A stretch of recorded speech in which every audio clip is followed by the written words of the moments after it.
Excellent. The slide that was there before, can that go back up? Or is that something I do? Excellent. So, yeah, welcome everybody. So Laurent and myself, oh, hello. This is Tara, our non-digital mascot. She barks at people she likes, so feel gratified if she barks at you. Yeah, so welcome. So Laurent and myself, I'm Charlie Wilson. We have put together this session on digitalization. The reason is summarized in this little box on the left, that digitalization, I hope we will all agree, is this megatrend that is reshaping life in many aspects as we know it. And yet, it is almost completely invisible in long-term scenarios and pathways.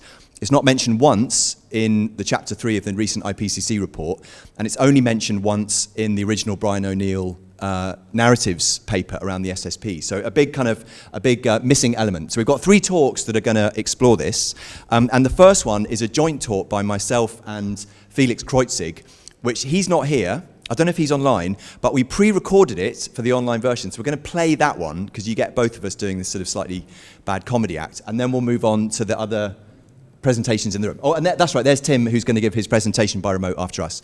So, oh yeah, hi Tim, we've just started the session. We're going to play one talk for 10 minutes and then it's over to you, I think. But stay online, don't go anywhere. Great, could we play Thanks, Charlie. Play the first movie?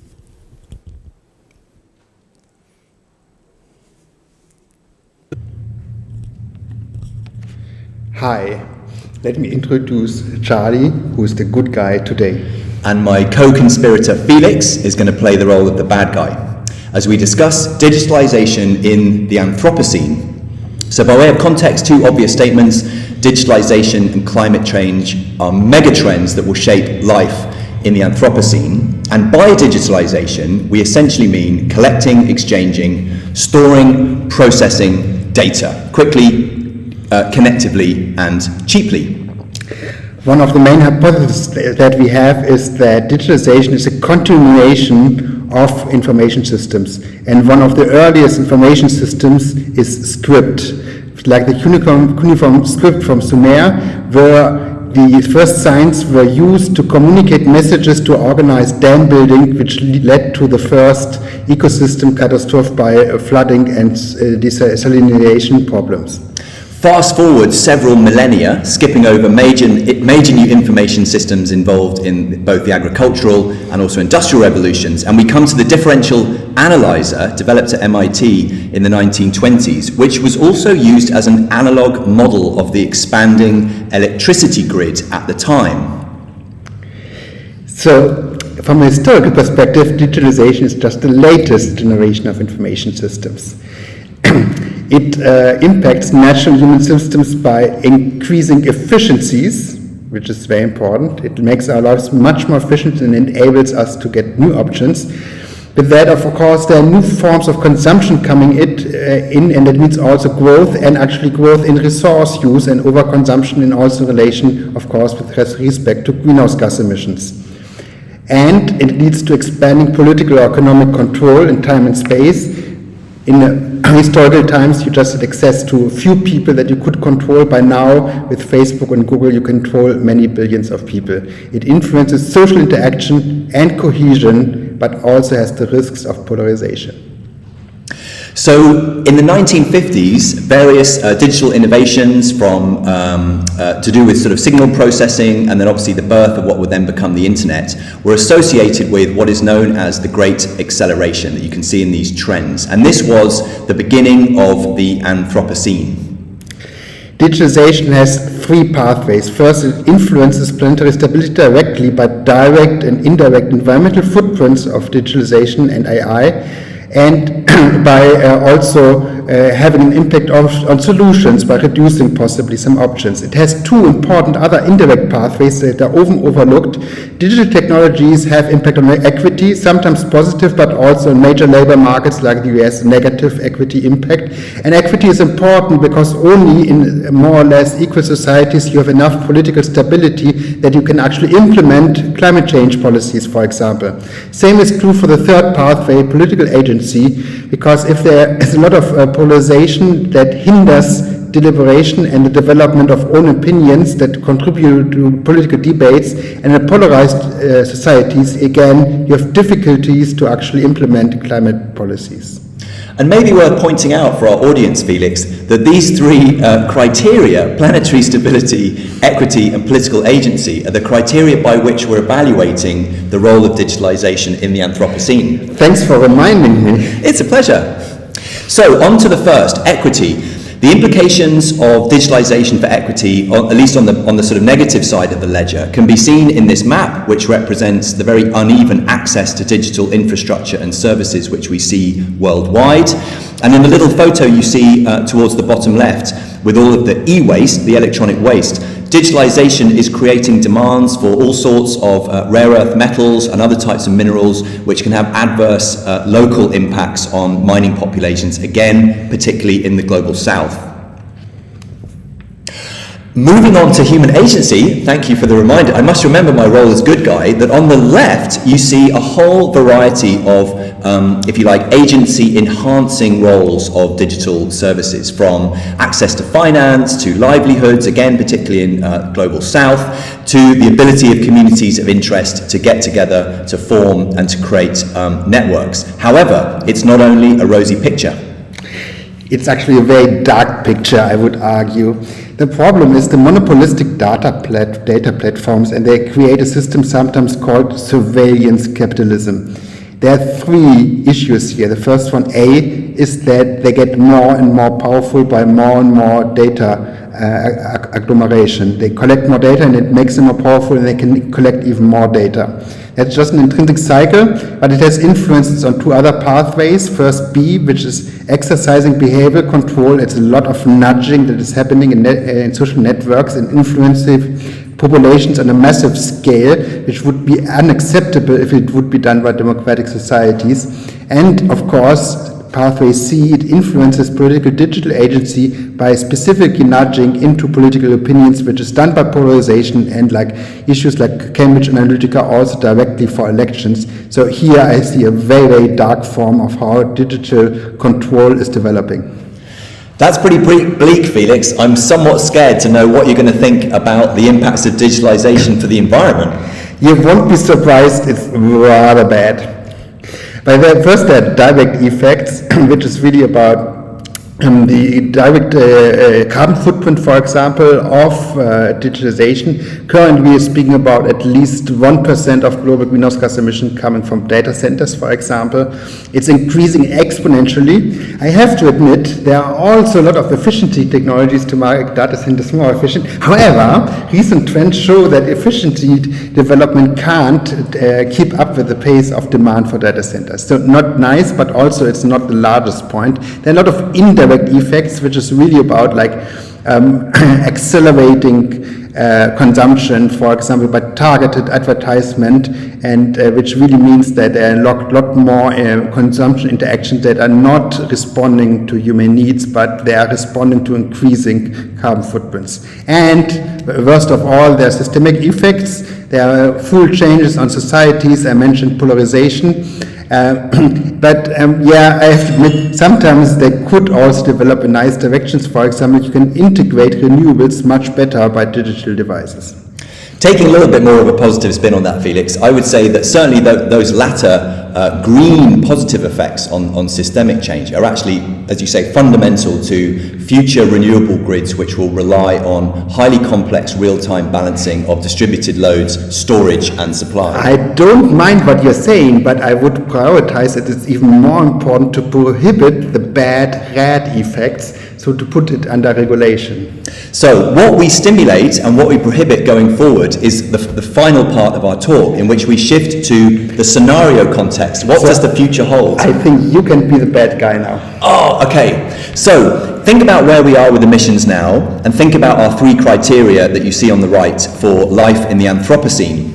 If we don't get a handle on these adverse effects of digitalization that Felix, largely on the bleak side of the ledger, was describing, then it doesn't look good. Digitalization could induce consumption through both rebound and intensification effects, increasing the scale of our energy and material reliance from digital infrastructure, and adversely affecting the criteria for life in the Anthropocene. So what about the good story? The good story is that actually digitalization can help rapid decarbonization, and it does it by two different pathways. The first one is acceleration of innovation so that new technologies come to the market much faster. And the second pathway is actually that there are new systemic efficiency gains by adding actually new options, for example, using shared mobility systematically and avoiding private car use. However, even there is a bit of a dark side, because some of these aspects could be implemented such that decarbonization works, but at the same time equity and political agency is still having a bad outlook. So the challenge is to have decarbonization, but at the same time look for equity effects and also to have positive impacts on political agency. So that gap between the red undesirable and the green desirable is ultimately the space in which directing digitalization for public purpose has such critical role to play. So over to you, Felix, for the final word to describe this critical policy agenda. No, I think you should do the planetary boundary ones. Okay, fair enough. So from the climate change perspective, from the greenhouse gases, we know the importance of reducing both the energy and the material footprint of digital infrastructure. Circular economy measures will play a critical role there. We know also that ever more profligate ways of using digital technologies are continually being developed. Bitcoin is one that exercises a lot of people's anger, if you like, in terms of its energy profligacy. So the Royal Society in the UK have proposed something called an energy proportionality test, against which we would judge the worth of new digital applications. There are also lots of things that can be done around open data for public purpose to help optimize and design efficient systems, as well as encouraging or requiring digital service providers to account for supply chain emissions of their digital services, enabling both informed consumer choice as well as distinguishing policies. But what about the human agency and equity stories? It's equally important, and you do have... I wanted to have the last word, so I wanted to cut off before people. So apologies, when we pre-recorded it, we weren't quite as time constrained as we are now. So I'm just going to, hopefully you had a chance to read those final bullets about how we try and address these issues. We're going to move straight on to the next two talks and to try and keep as much time as possible for discussion. So, Tim, are you online and ready to speak? Yes. Hi, Charlie. Yes, thanks for that presentation. Hold on, you just went a little bit quiet at the end there. Okay, let me just cue up your slides. Hold on 1 minute. In fact, can someone who knows how to work a PC quickly come and, I can't remember how to do it. Yeah. So I've also pre-recorded my slides on the. I think we'll yeah. No, but can we switch over to Tim's slides? I can't remember how to use a PC. Digitalization, the captain of the Mac universe. Do you show the slides? I can show the slides. Brilliant. Yeah, Tim Foxon presentation. Yeah. So I think, Tim, the way it works is that you'll speak and just say next slide, and we'll move them on in the room. But just hold on 1 moment. Okay. Sorry, you're a little bit quiet, Charlie. I don't know if it's the microphone or. Other microphone. Sorry, Tim, I had the wrong microphone. I think we're going to show the slides in the room and just say next slide when you want us to move on. But just hold on 1 moment while we get them queued up. Okay.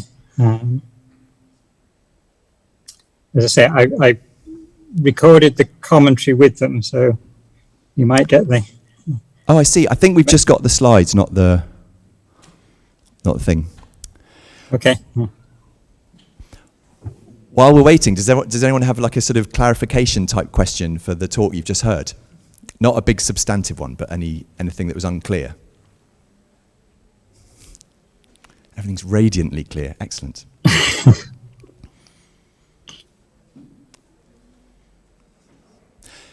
Yes, we've got two more talks, and then we're trying to keep. Good afternoon. I'm Tim Foxon from SPRU, the Science Policy Research Unit at the University of Sussex, and reporting today on work we've been doing with my colleague Noam Bergman on the looking at pathways for the impacts of digitalisation on energy. So this is part of the work under the Digital Society theme of the UK Centre for Research on Energy Demand Solutions, CREDS. So initially we undertook an analysis of UK and global net zero scenarios to identify a range of impacts of digitalisation on energy demand, including direct impacts, indirect effects, which could include efficiency improvements, but also rebound effects and impacts on economic growth. We're now, in the second part of the work, examining different pathways for digitalization and how these can impact on energy demand. So the key messages from the review of low carbon scenarios, as I'm sure others will have said, as similar things, an increase in the number of and usage of ICT devices will drive an increase in energy demand. Efficiency improvements, substitution of physical by digital services, and ICT enabling behaviour change could drive reductions in energy demand, but these can be offset by stimulating increases in the demand for these services. So, for example, work done by our colleagues through Bernardo Cardarolo and Steve Sorrell showed that while teleworking, working from home, can reduce the number of commuting trips, it can potentially lead to increases in energy demand through increasing the distance of the commute and also stimulating non-work trips. So there's also the potential for stimulating economic growth through productivity improvements, which could lead to overall rises in energy consumption, and automation could lead to increased job losses and increasing inequality. So pathways for digitalization matter, and net zero scenarios don't pay enough attention to digitalization, and particularly the drivers of the underlying energy demand, the political choices, and questions of the plausibility of technical and social assumptions.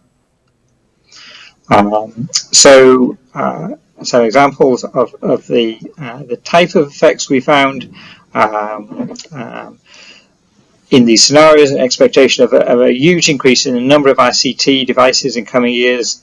This could partially be offset by saturation in the global north. There's only a limited amount of time much people can spend online, and or integration of different devices into one device, such as smartphones, as Arnold Grubler looked at in his global low energy demand scenarios. Efficiency of devices is improving, but embodied energy, the energy used in production, is an important part, particularly as the energy use improves. So rapid innovation cycles can increase efficiency, but longevity and repairability of devices can reduce the embodied energy effect. But in work with Lawrence Williams, we showed that scenarios looking at the impacts of 5G networks on energy demand generally don't take embodied energy effects into account. Intensity of use is also increasing. Cloud computing, for example, requiring more data centers and other infrastructure using more energy.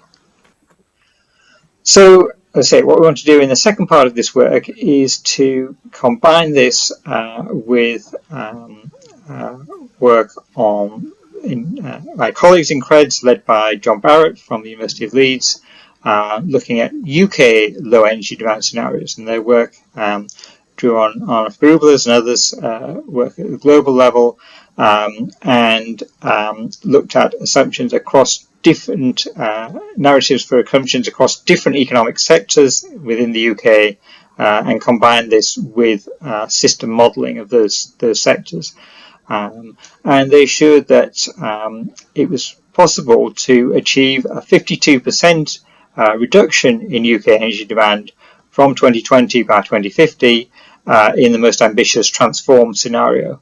And one of the drivers of this was the number of high-level trends, and digitalization as one of these high-level trends driving energy demand. So in this ambitious transform scenario, there are a number of specific assumptions about how digitalization could help to reduce energy demand.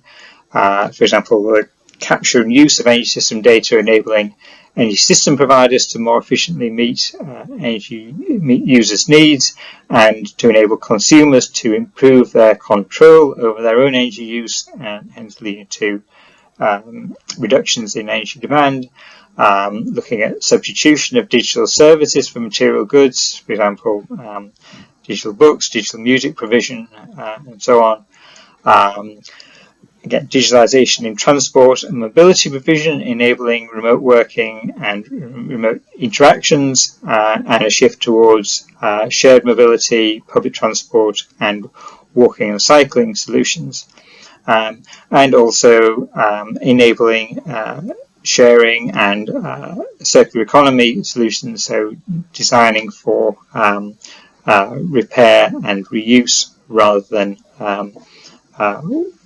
single-use goods. But of course, realizing these energy savings, the scenario assumes that these energy savings can be realized and are not significantly reduced by rebound effects. So that's clearly where the governance of the pathway of digitalization is important, and how that interacts with the drivers for net zero. What we're doing now, we're arguing that realizing these transform scenario, these ambitious energy savings, requires governance to promote what Newsign and Tagliapietra called responsible digitalization. So rather than a selfish, individualized pathway for digitalization, in their work on transport, they emphasized this responsible digitalization pathway, emphasizing these shared solutions and community benefits. And from our work on scenarios, this could include focusing on empowering users and providing information rather than just focusing on automation and circumventing users, looking at new business models, for example, focusing on data as a common good or digital commons, rather than leaving power in the hands of a small number of superstar companies, and an increased focus on pathways that incorporate social well-being and environmental protection as key attributes from the start, rather than merely green growth pathways that promote economic growth and the social and environmental impacts to be sort of cleared up later. Now, clearly, there's action now at the EU level, particularly to start to regulate the adverse social impacts of digitalization through, for example, the Digital Markets and Digital Services Act, but so far little attention to energy and carbon impacts, or looking at digitalization in a systemic way to promote the potential for social and environmental benefits, rather than a narrow focus on economic benefits. So I'll leave it there. Thank you.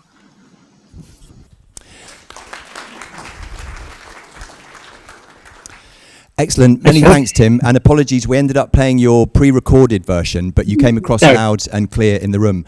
While Benedict gets set up for the final talk, does anyone have any quick technical questions for Tim? We'll have discussion at the end. Okay, excellent. So we'll move straight on with our final speaker, who Benedict is going to talk about governance. Do I need the microphone? Yes. That one just doesn't work. No. Thank you.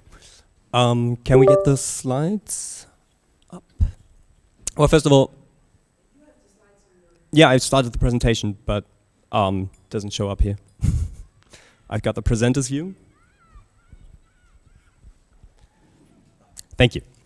Yeah, we also prepared a video, but I'm going to try to do the presentation myself. I'm here on behalf of myself and Doris Fuchs, who sadly couldn't be in Vienna this week. I hope she feels well enough to follow online. And with that, let's get started. In our paper, we focus on research with the question which narratives on the relationship between AI and sustainability can be identified in AI regulation. And as you'll see during the course of the presentation, there is some overlap with the two presentations we just saw. We focus on narratives as a central point because they help to sort of set the stage for what regulation can entail. They order the world and show what can be imagined, and therefore shape the realm for regulation and sort of the corridor in which regulation occurs. We do that by identifying the narratives in a systematic literature review, and then we take the results of that literature review and apply that to a content analysis of relevant regulation, and in this case that'll be the European Union and the United States. Now, when we talk about narratives, they can be transported in many ways, for example, through pictures. And one very common narrative is concerning artificial intelligence, likens artificial intelligence to human behavior. And one way that is transported in pictures is by taking a head or a brain and filling it with a sort of a circuit board or machinery. Whereas other pictures that transport potentially different narratives try and maybe focus more on a technical side and try to show examples of visual analysis, or the top picture here on your right is an example of well, explainable AI, or a neural network and how that can be explained.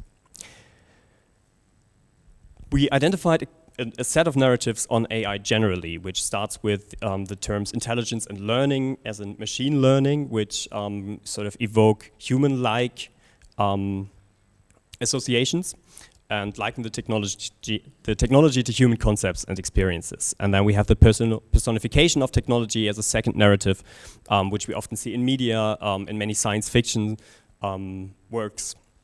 We have and with that goes the expectation of human-like or even more than human intelligence if we talk about the concept of artificial general intelligence.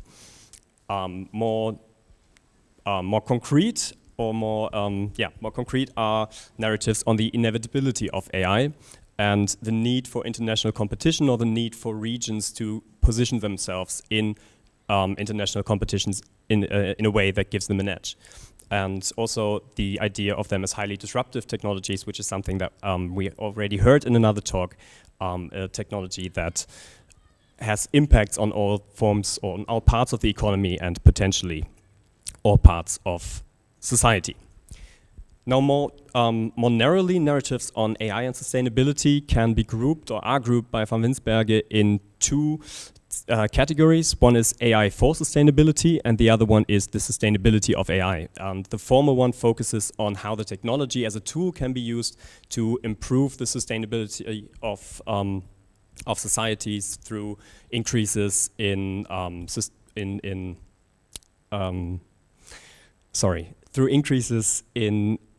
efficiency in resource usage, whereas sustainability of AI tries to take a more broader approach and also incorporates different aspects of ecological and social consequences that might also have negative impacts.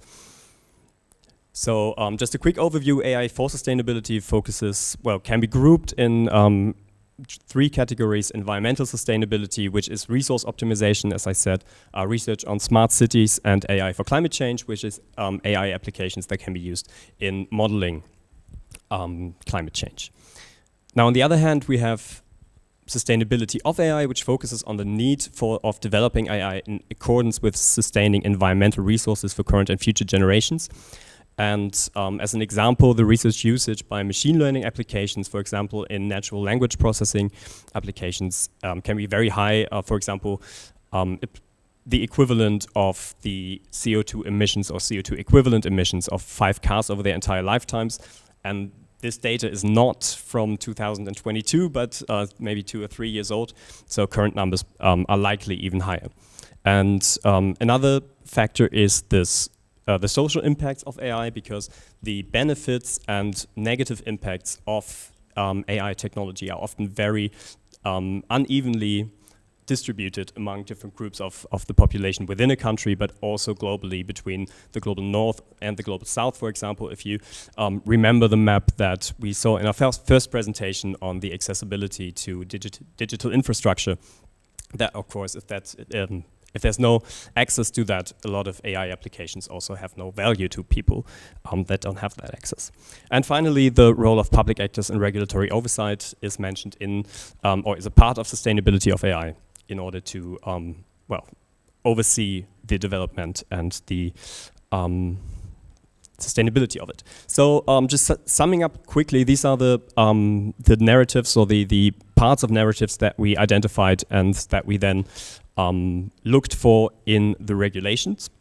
So that's inevitability, competitiveness, disruptiveness, AI for sustainability. So AI as a function to increase sustainability and sustainability of AI in terms of ecological implications and social implications.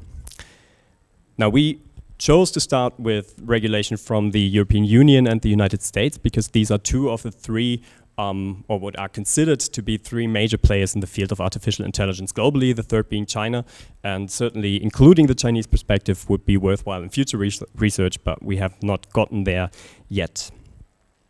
Just a quick look at the results. Both regulatory frameworks are very focused on the idea of inevitability, on the need of competitiveness for the regions. But there's also a big difference between them, as the United States regulation is very much limited to that, in a sense. So there's no mention of the ecological implications. The question of AI for sustainability is mentioned in passing, as we should look into that, whereas the EU regulation goes into a little more detail on these questions. But especially ecological implications in the sense of energy demand and resource demand are only encouraged as voluntary measures for private actors. If we look on social implications, the difference is quite big. The EU has adopted an approach that tries to that is based on a risk assessment, where especially socially risky applications may be prohibited or may be subject to non-voluntary rules, whereas less risky applications are only ever subject to voluntary rules, whereas the US regulation again says we'll look into that in the future. And I'm looking at the time, and I'm about to finish. The privacy and data gathering regulations are very loose in both of them. The EU is again slightly more detailed in what they suggest, especially for post-market data gathering, and the international implications, which I think are very central in thinking about this in the future, especially when we talk about the AI supply chain, are not mentioned in either one. Although the risk-based approach of the European Union may have international consequences, because these rules are true for all AI applications, regardless of where they've been developed. So international or non-EU companies may have to take those into account as well. All right, with looking at the time, I'll just quickly come to the conclusion and say, again, I'm not going to sum up what I just said.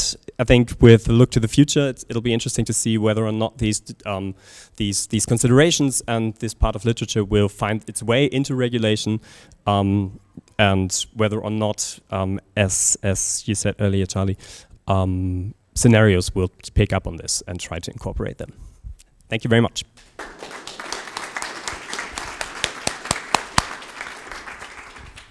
Excellent, many thanks, Benedict. Okay, so we've got about 10 minutes for discussion. Be very interesting to hear not just your questions, but also your thoughts or reflections on the role of digitalization in scenarios, as given where we are today. So does anyone have, and bear in mind also that hopefully my co-author Felix Kreutzig is online, as well as Tim Foxon, whose talk you heard, is also online, so can answer questions. Oh, and sorry, and Zoe. Sorry, and Laurent Drouet here and Zoe, who's on the screen, are also co-hosts of this session. It was a sprawling session that got squeezed into 45 minutes. That's why it seems a bit all a bit rushed. So questions or comments for any of us? Yes, is there another microphone, or we just got one? Just got one, okay. Thanks, Charlie. Is it on? Yeah, okay. And thanks to all the speakers. This was really great, great material. Question for Benedict, but I wonder if it relates to the other two, the presentations before. Benedict, for these different regulations, were you able to, maybe you said this, but I may have missed it, were you able to figure out who was involved, which stakeholders were involved in the processes to develop these regulations on both the US and European side, and was this different? Because that could have an impact on pathways for utilizing digitalization as a force for good and not. But yeah, any comments on that? Did you want to take a few questions before? Yeah. Yes, one here. Oh, sorry, one right next to you, and then one. Okay, so I think this distinction which we have heard from the last speaker, AI for sustainability and the sustainability of AI, is very, very interesting and very powerful because it's simple.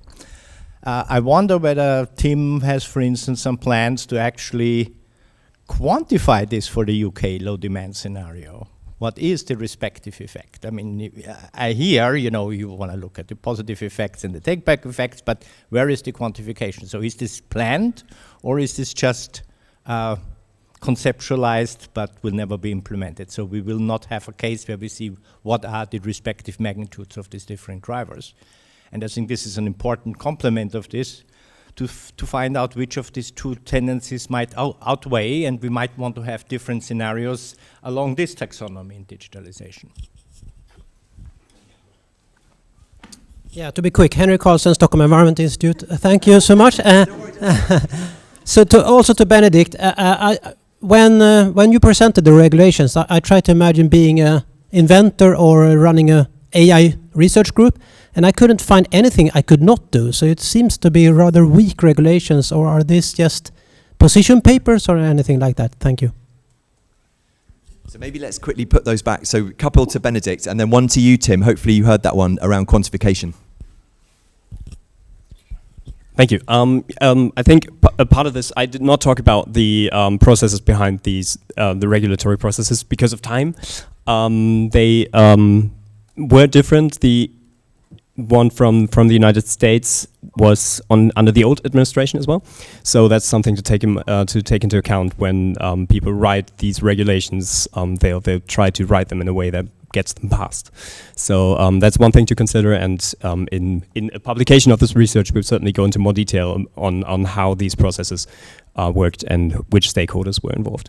And then the second question on what was allowed and the things you couldn't do, I think I mentioned it quickly for the European Union. There are certain applications that they can just prohibit. One example would be the credit score system, the social credit score system that is often referenced in that context. And for the United States, the regulation is focused on getting a competitive edge, so they don't have any prohibitions on that. So Tim, if you're online, any response to the question about quantifying the impacts of different governance regimes over digitalization? Are you planning to do that? And if you're not, could you speculate as to what they might look like? Sorry, unmute myself. Yeah, thanks for the question. Yeah, I mean, actually, we're slightly working backwards because so the low energy demand scenarios for the UK that, as I presented, are fully quantified. So, as I say, they were using sector-specific models for energy supply, transport, food, materials, etc. And they were informed by the narratives, which included the narrative of digitalization and certain assumptions such as the increasing shared mobility solutions. What we're trying to do now is actually to dig more deeply into those assumptions around digitalization and what would be needed to realize them in sort of governance terms. So we have, as I said, within the scenarios, those impacts of digitalization have been quantified along with a whole range of other assumptions. So, and we're thinking about how to show more explicitly those impacts of digitalization, and particularly, as the other speakers have said, those choices for governance and regulation for digitalization. We, as I say, we are arguing that it will need much more explicit governance of the digitalization pathway to achieve those energy demand reductions which are included in these low energy demand scenarios. Thanks, Tim. Sort of answers the question. Yes, thank you. Zoe, we can see you on the screen. Do you have anything you want to chip in or comments before we hand over to Laurent to wrap up? Oh, pardon me, sorry. Laurent's just signalling that you'll talk alongside him in the room. So maybe we've got time for... Actually, no, we don't have time. Despite your wonderful quickfire questions, Laurent, who's the co-host, is going to offer some sort of reflections and thoughts on next steps in this topic for the community. And sorry, this was all very rushed.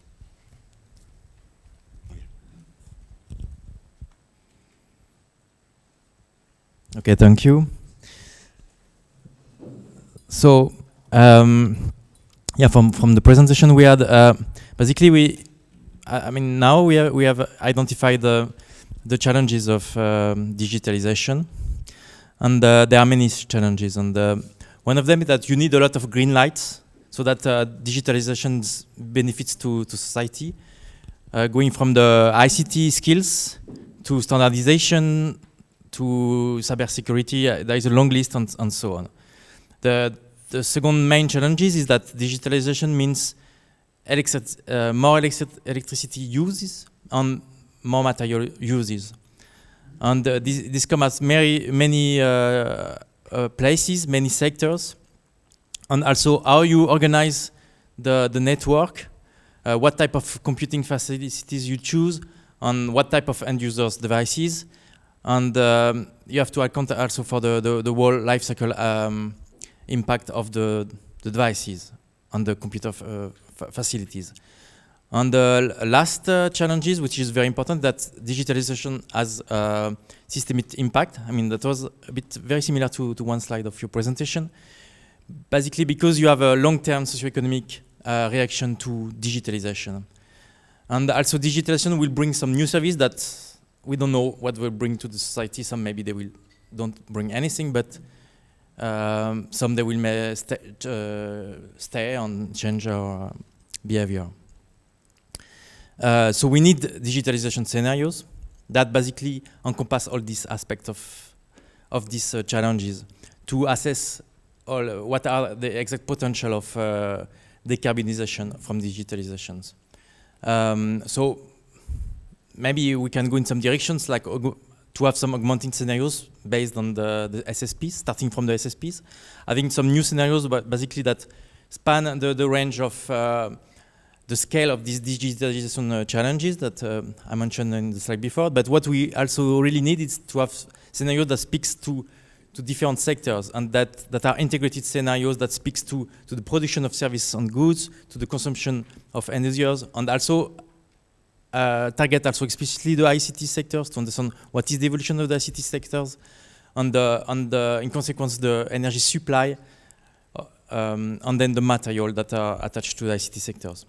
So that's why to quantify we need we cannot do it without integrated assessment tools that encompass all these sectors somehow, if we want to understand exactly the systemic effect of digitalization. So Zoe will present like one modeling of scenario that we did in the Engage project. Yes, thank you, Laurent. I mean, very quickly, digitalization is indeed one of the key pillars that were included together with climate change in the Next Generation EU and the Recovery EU funds. So indeed, this is a main mega trend that has huge implications also for the modeling community. And the main, let's say, research question that we had in Engage is whether digitalization aspects can actually form a type of game changer in mitigation. And here we assess digitalization in the mobility services. Most of you are very familiar with this concept, with the disruptive mobility trends, with electric vehicles, the sharing mobility, and the autonomous vehicles. And here what I mainly wanted to point out is that the modeling community has indeed very many data challenges. So electric vehicles have already been included in most of the integrated assessment models, but then coming to the shared mobility and the autonomous vehicles, there are many challenges in order to understand what is, for example, the new emissions profile, the occupancy factors of the vehicles, what is a substitution between the different options of transportation, and again, in terms of social impacts, how to integrate, for example, in a CGE context, the impacts on maintenance, on saving time, etc. So what we saw here is a very simplified approach of including shared mobility in a CGE context, where the key focus is actually to understand the dynamics behind the choice of the users, and we model this through different types of costs, the actual costs linked to the purchase and operation maintenance of the vehicle, the fuel price, or the tickets, etc. And then the non-perceived or hidden costs that are related to the social status, the comfort, the environmental awareness. So all these are linked to, let's say, data challenges, and there we expect to have this interdisciplinary work between different fields of science to actually inform the modeling community. Okay, thank you, Zoe. Thank you very much. Yeah. But yeah, we are very short in time, but thank you. I think we got a good insight from presentation. So thank you for attending the session on digitalization. Maybe just very final point, the point that Laurent said about the need to look at digitalization in scenarios, like we're hoping to kind of launch what would be lovely if it was a community effort. So if you're particularly interested in being part of that, then come and chat with us afterwards. But don't go anywhere now, because there's an amazing session on lifestyles coming up. And thanks for all our speakers and for all you for coming. Thank you.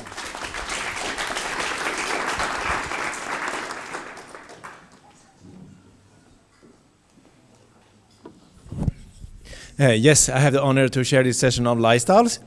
So the title of this session is Future Lifestyle Changes at Different Geographical Scales and in Response to Social Shocks such as COVID-19. I am Daniel Johansson. I'm one of the co-hosts of this session. We are a range of co-hosts. It includes Charlie, that just was sort of the chair, and it includes Nicole van den Berg, Johannes Morfeldt, Jürgen Larsson, and Orlin Edelbosch. So it's a range of organizers. So we have 6 contributions to these sessions. 3 are posters. They are available online, so I recommend you to go to EASA Connect and check the posters. And we have 3 talks here today, and the plan is to have sort of 10 minutes talk with short technical questions in between the talks, and then sort of a joint discussion for 5-10 minutes in the end. And we will start with Johannes Morfeldt, which will present his work on hybrid method for developing Swedish consumption-based emission scenarios.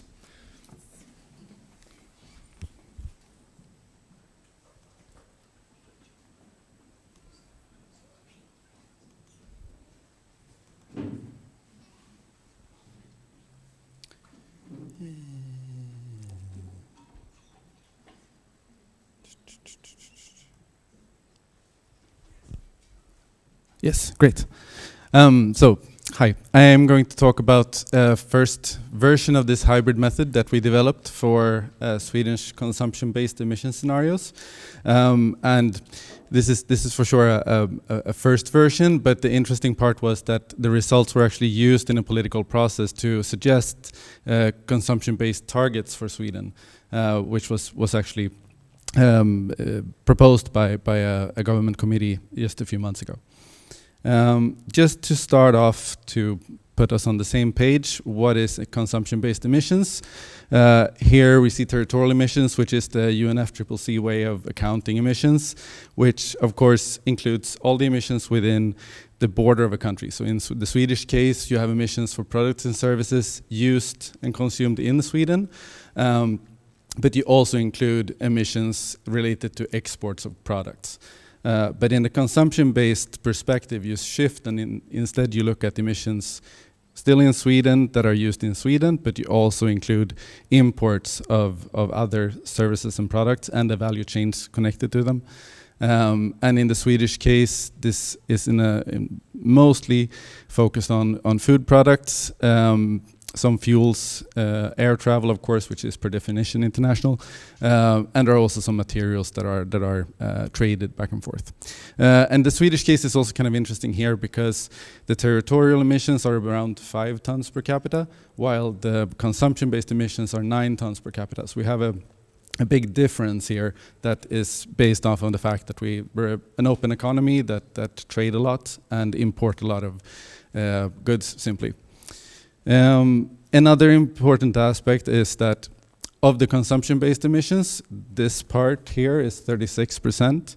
An additional 22% is traded within the EU, and 42% is from outside of the EU.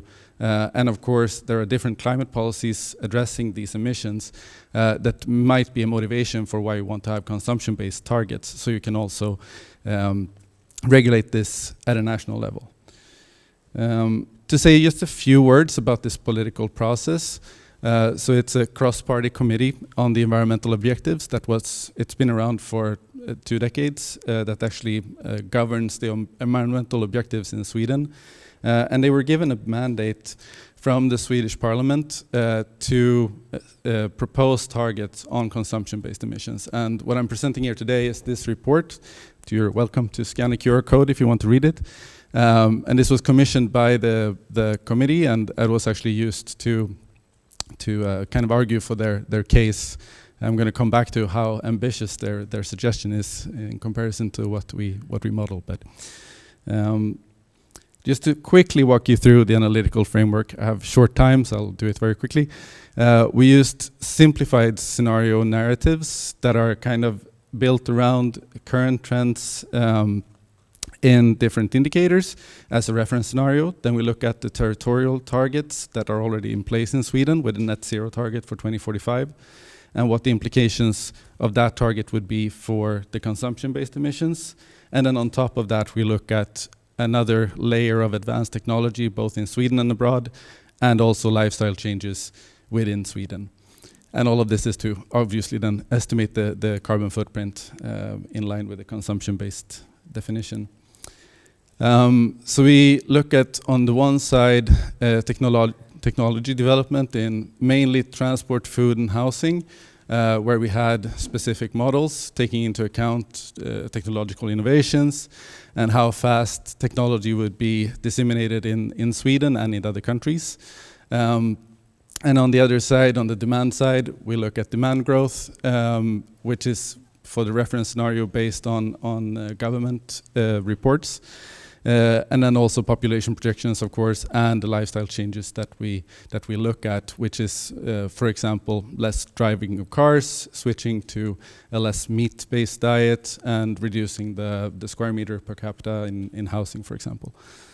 To then estimate the carbon footprint, I'll just skip a few things here. We do use the carbon intensities that are based on IAM results. So we use the International Energy Agency's scenarios for that to kind of show the difference depending on if the rest of the world develops in line with the Paris Agreement or in line with stated policies that are adopted at this stage.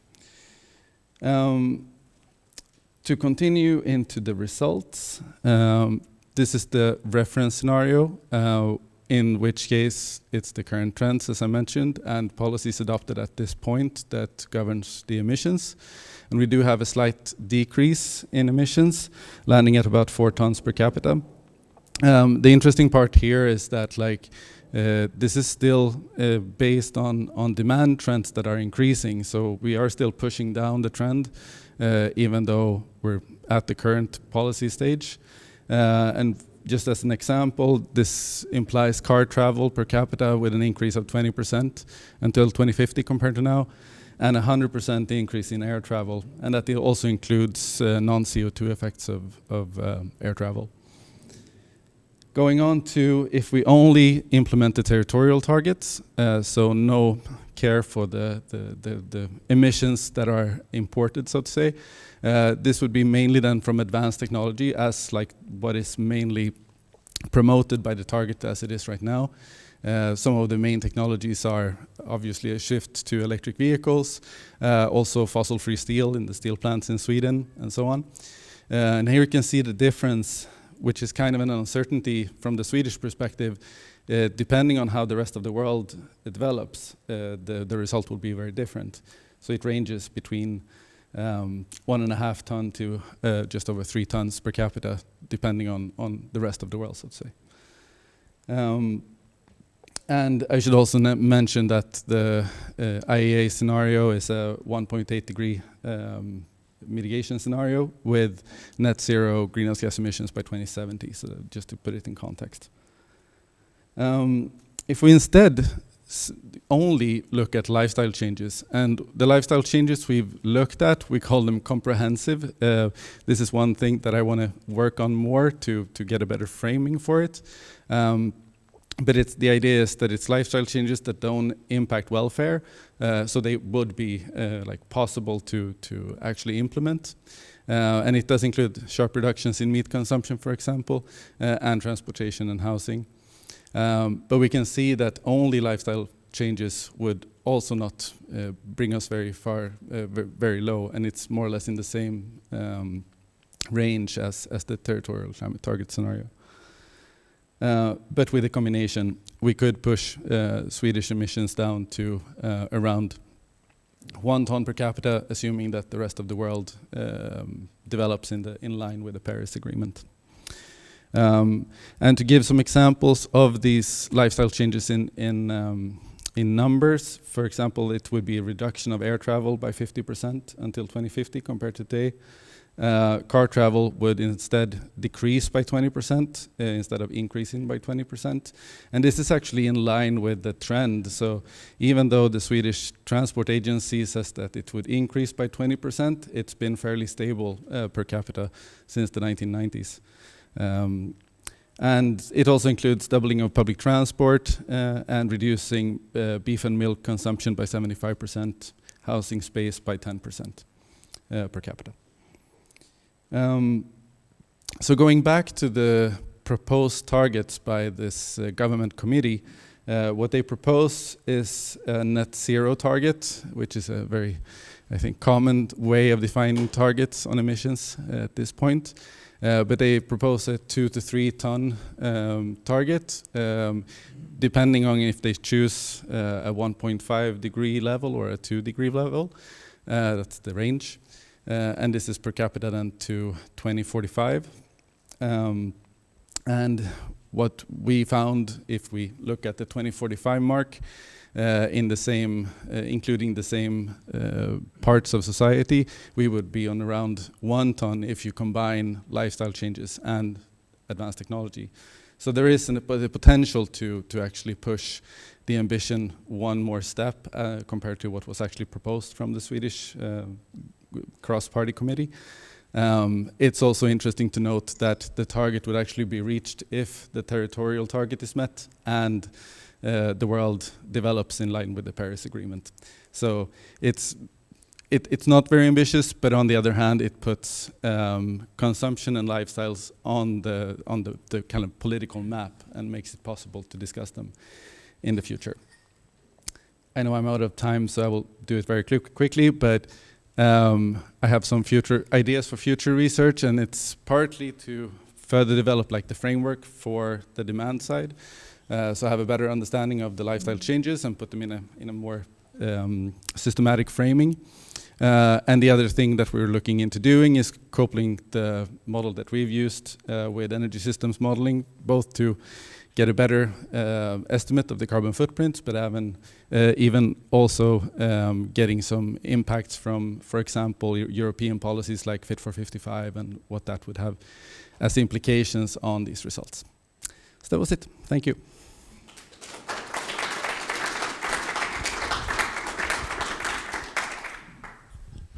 Any short technical question to Johannes? Yes. Thanks, very inspiring. Did you also study the policy instruments needed to make this lifestyle change happen? We haven't really gone into it in much detail, but we do look at some more detail in the report on what the actual measures would be that would get us there. But then exactly what type of policy it would be a next step to go into, for sure.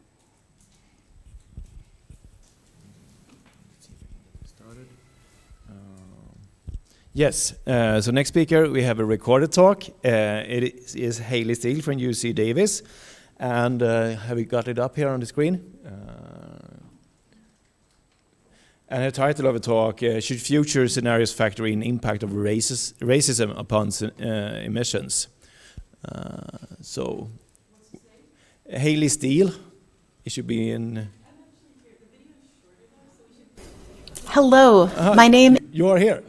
Oh, I didn't know you were here. Oh, because I was so would you like to have your presentation? Yes. Yeah, great if you are here.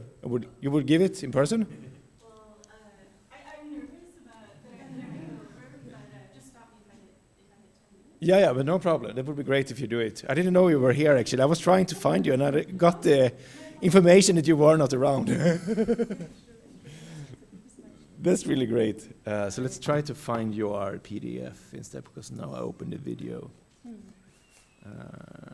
And here is your, it's a PDF? Yes. So I'm not used to it. Can you get it in presenter mode? You push? Oh, I'm not sure. Here. Yes, you can, yeah. Oh. And I think I might have actually left my notes.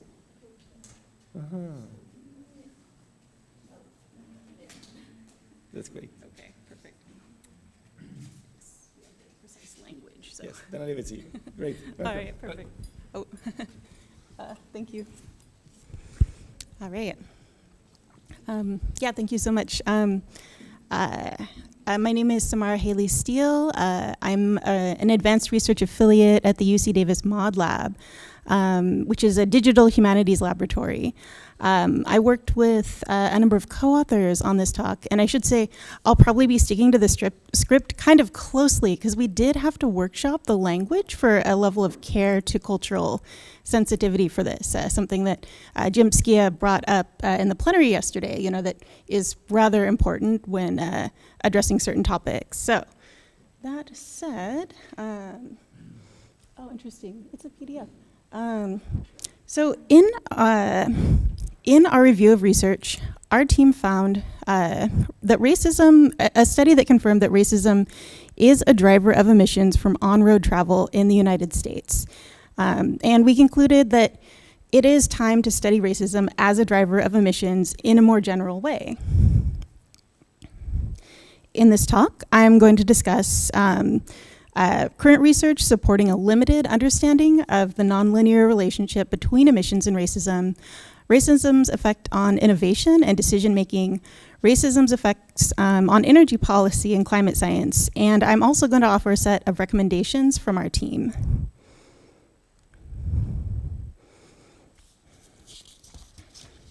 So lately, a fair amount of research has received attention showing that communities and countries with the majority people of color populations emit less CO2 and cause less air pollution. Some quick examples. A 2019 study coupled economic input-output relationships to pollution emission sources in the US, exploring how the consumption activities of 3 groups, labeled Black, Hispanic, and White/Other, led to fine particulate matter, or PM2.5 exposure. The study found that Black people's consumption activities result in 23% less exposure to fine particulate matter than average, and that Hispanic people cause 31% less exposure than average. Meanwhile, those in the White/Other category cause 12% more exposure than average. Similarly, in another study, an economist worked to calculate excess CO2 emissions by country. the researcher calculated national fair shares of a safe global carbon budget consistent with a 350 ppm atmospheric CO2 planetary boundary, which was surpassed in 1990. This study looked at data from 1850 to 2015 using the PreMap, HIST, and Muro data sets, and also used per capita calculations to allow a country's population size to be factored in when determining its fair share of emissions. The researcher found that global north countries were responsible for 92% of global emissions exceeding the planetary boundary, while global south countries, which are more likely to have a majority, to have a majority population, people of color, while global south countries were more likely to have just 8% of all excess emissions. These two studies and many others show disproportionate rates of CO2 emissions and pollution being generated by communities and countries of color. Prior scenarios have explained discrepancies like these using deracialized measurements such as affluence and land use. However, there is data to support a more causal relationship between racism and emissions. We were able to find one 2018 study that used hybrid panel model analysis to test the effects of racial composition upon CO2 emissions in the United States across 3,079 counties from on-road travel between 2001 and 2006. Their findings include, firstly, that when the Black population in a county increases, that county's emissions also increase. Offering a theoretical explanation, the researchers posited that racist housing practices in the United States, such as redlining and gentrification, along with racist transportation policies that divert funding away from transportation in majority Black areas, led Black people to live in areas further away from their jobs, forcing longer commutes by car or the use of less efficient forms of public transport, like diesel-fueled buses. Conversely, when Black counties see an increase in affluence, their CO2 emissions from on-road travel decreases. The researchers controlled for a number of relevant factors, as you can see here. And there were limits to this study, though, including that it only looked at one category of emissions from on-road travel. But this study did show a non-linear relationship between populations that experience racist housing and transportation practices and CO2 emissions. This is to say, this limited study did find a relationship between structural racism and climate. Likewise, turning to another study, there was a 2020 Yale study that found people of color in the United States were more likely to be concerned about climate than white respondents. With 49% of white respondents showing alarm or concern about climate change, that number jumping to 57% for Black/African respondents and 69% for Latino/Hispanic respondents. White respondents were more likely to be doubtful or dismissive about climate change at a rate of 27%, whereas Hispanic/Latino respondents and Black respondents only showed an 11 to 13% expressed doubt or dismissiveness regarding climate change.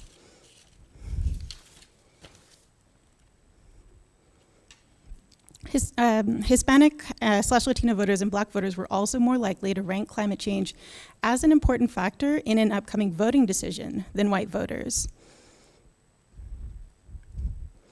So looking at these numbers, at least within the context of the United States where this survey was taken, we can infer that systemic racism forces Black and Hispanic or Latino people from decision-making spaces, and that when it does that, the likelihood that the people in the room take climate change seriously decreases, and also the likelihood that people in the room are dismissive about climate change increases.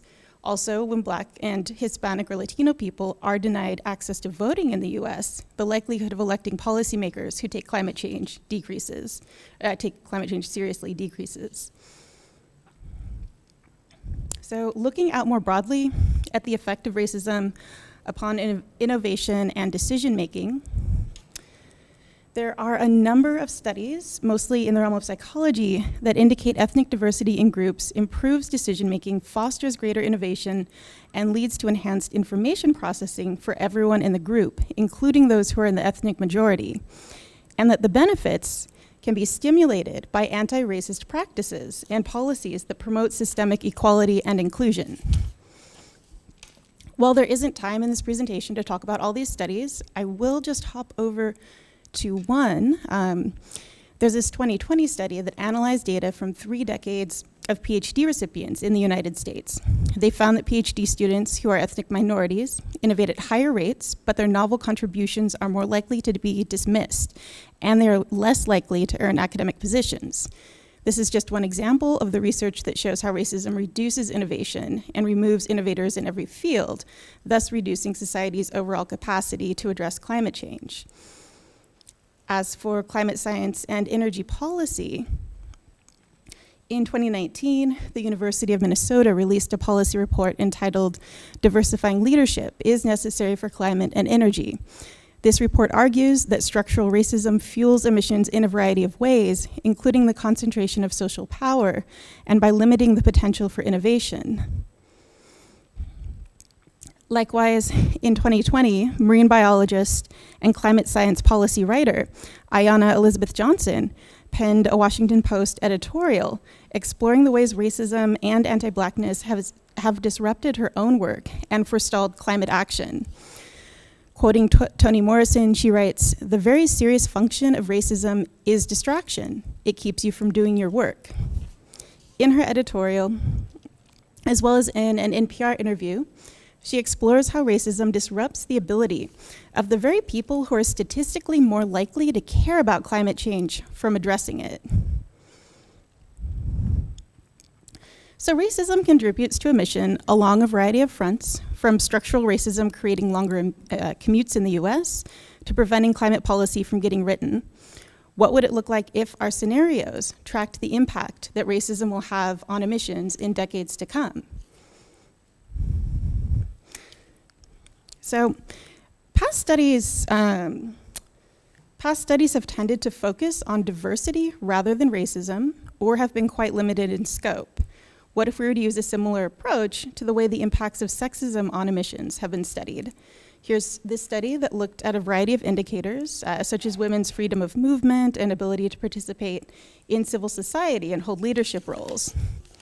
What if we were to run a similar study to see if we can track a predictable relationship between emissions and racism using a variety of indicators across social domains?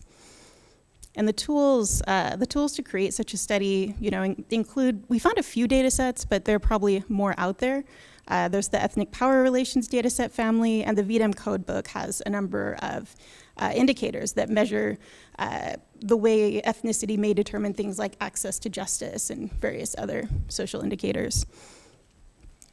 So, in quick summary, we had a chance to explore these things. Our team's recommendation is to use some form of panel analysis to study the relationship between racism and emissions at the global scale, to use better parameterization of studies than many studies in the past, and to use racism metrics rather than diversity metrics. Further study in general towards including the effects of racism in scenarios is also recommended. And I hope this talk encourages conversation towards the steps that need to be taken to include racism as a driver in scenarios, or at least explore the relationship between racism and emissions. And here's my contact information. Please feel free to reach out. And thank you all so much.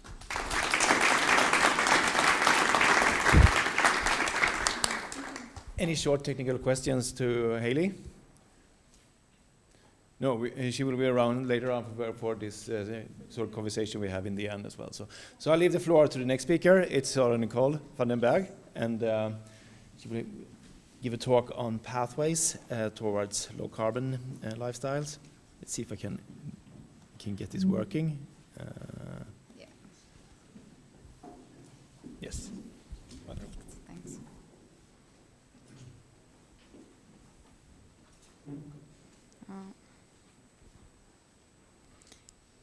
All right. Hi, my name is Nicole van den Berg. I am a PhD candidate at Utrecht University. And we've been working on creating sustainable lifestyles, but also looking into generally how lifestyles can be incorporated into integrated assessment models. So this research is about the quantitative side of these scenarios. We also have qualitative side, but I'll be presenting on the more quantitative aspect. It's titled Pathways to Sustainable Living, the Impact of Sustainable Lifestyles on Long-Term Emission Scenarios. And these are just our collaborators on this research. So just a bit of background here. So we had the qualitative scenario narratives that are key to this research and our quantitative scenarios as well. And we look at answering the question of how can lifestyles change and what impact do these changes have on transport and residential emissions. So on the qualitative side, we looked at workshops with a range of different experts. We also had some focus groups with policymakers to really inform on these qualitative narratives. We had a development of these narratives in this part of it. And then on the quantitative side, we had a review of scenario inputs that was essential to really identify the scenario inputs. And we presented this to the range of experts as well. And then from this, we had our quantified scenarios. And so, of course, these scenario descriptions on the qualitative sides and the translation process will get our scenario impacts, and this was a bit of an iterative process back and forth. So to focus more on the qualitative side here, just a little bit of a short description. We had 2 scenarios that we developed, or at least developed in the quantitative sense. So that's why I'm showing them here, but we actually developed 2 other scenarios as well. And these are designed world, which is sort of your, a bit more tech type scenario. And this is sort of sustainable lifestyles by default. It's enabled by government and technology that play a big role in sort of shifting consumer preferences and shaping citizens to be more sustainable. And then our pocket lifestyle scenario was more on this idea that you have cumulative peer-to-peer impacts and that it's more bottom-up decisions to spread sustainable lifestyles and behaviors also through digital technology. So we developed from here, this I won't describe it in too much detail, but just to show, we looked at this on numerous levels. So on society, which is sort of the inner circle there, or the inner triangle, I guess. And then the enablers, we looked at these different factors that contribute to that. Then on the lifestyle level, which is sort of cross-cutting the domains. And then we looked at behaviors, which are looking really into the domain side of things.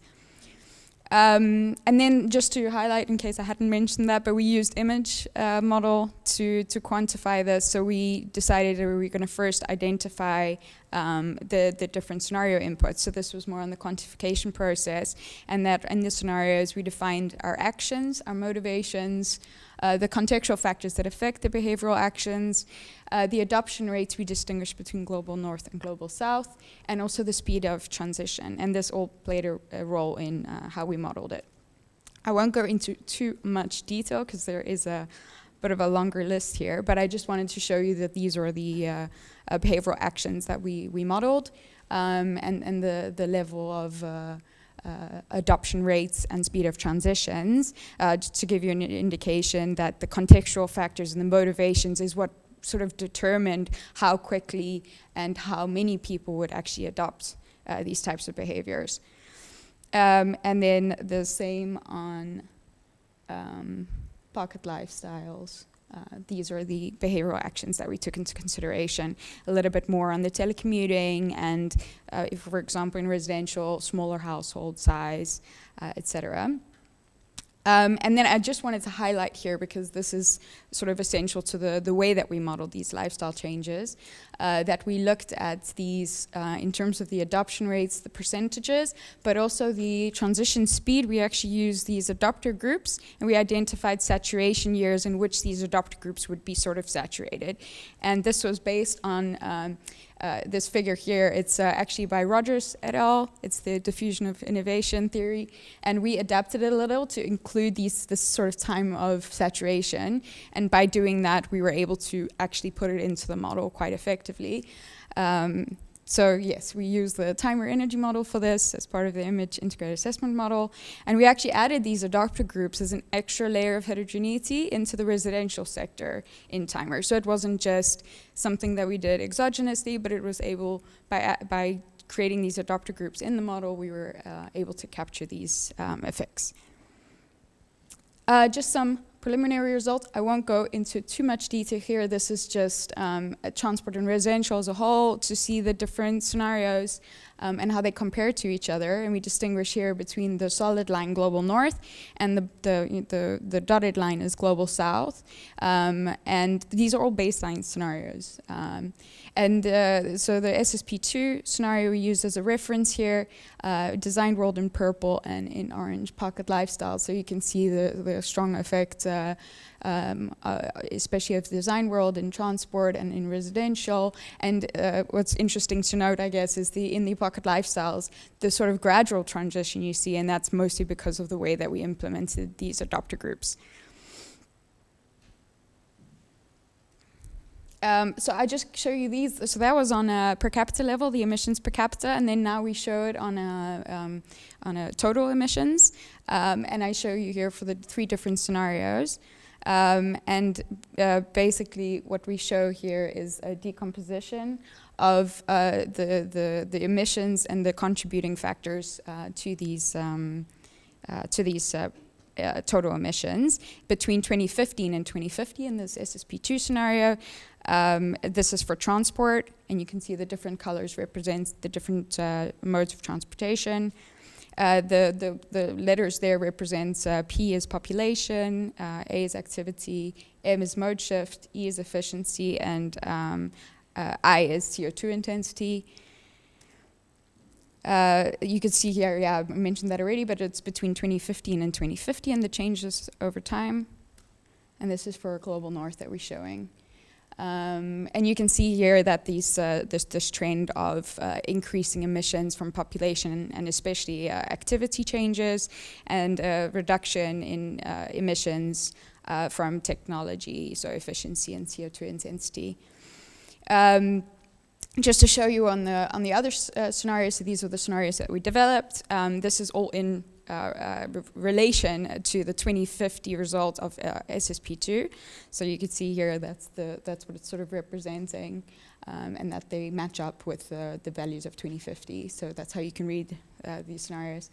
What was interesting is that in designed world, which sort of corresponds to the narrative, you see most of the changes in emissions is from efficiency and CO2 intensity, quite strong effect there. Whereas with pocket lifestyles, we see bigger changes in more on the activity side and mode shifts. So that was just an example for global north. But we also, we also did this for residential. So that's shown here. And the different colors represent the different energy services within residential. And I'll just quickly highlight here the same trend. Sorry, it's a bit small, but in designed world, again, we see it most of the changes within the technology side of things, so more on the efficiency and CO2 intensity. And this is largely due to electrification. And for pocket lifestyles, we see it more in the activity and shift, so reduced travel, but also mode shifts as well. And then we did this for Global South as well. I don't have too much time to go into detail, but if you have specific questions, I can come back to it. I just wanted to highlight that there. And then just to come to my conclusions and a bit of a discussion, so we see from our design world emission reductions that there's about a 38% reduction in global north and 27% in global south. For residential, 13% in global north and 7% in global south. And that these, in design world at least, there's a strong tech-related lifestyle changes that we see in the results. And then in pocket lifestyle from the emissions reductions, we see for transport 12.5% in global north and 27% in global south. And for residential, 8% in global north and 5.4% in global south. And here the opposite, that there's more emphasis on consumption-related lifestyle changes. And yeah, just to sort of a limitation here, of course, we're only focused on transport and residential, but we could explore this because food is, of course, very relevant and material demand. So this is something that we plan, or hopefully plan, to explore in future work. So something that we found really important was the changes in assumptions for equity, so that we have some sort of a distinction between global north and global south. But also, if we look at the way that we model residential, for example, we have these different income quintiles and a distinction between rural and urban. So we are able to sort of adjust our assumptions so that that higher income quintiles, at least, that they are able to reduce more, or that there's a certain cap on floor space per capita that only affects people with really high. So we actually noticed that in our results as well. So that was important. We do note that, of course, there's the way that this is modeled is that there's still a large burden on poorer households and on global south. So that's something that we should pay attention to and be very careful of. And in terms of model development, so I mentioned before, we have these adopter groups that we've implemented. I think it's important to sort of try find ways to implement this a bit better, maybe also expand it to transport as well, at least endogenously. And we have talked about ways of having a designated lifestyle module, so not working in the sectors, but rather having a separate place where there's lifestyle elements that you can change and play around with different parameters. So that's my presentation. Thank you.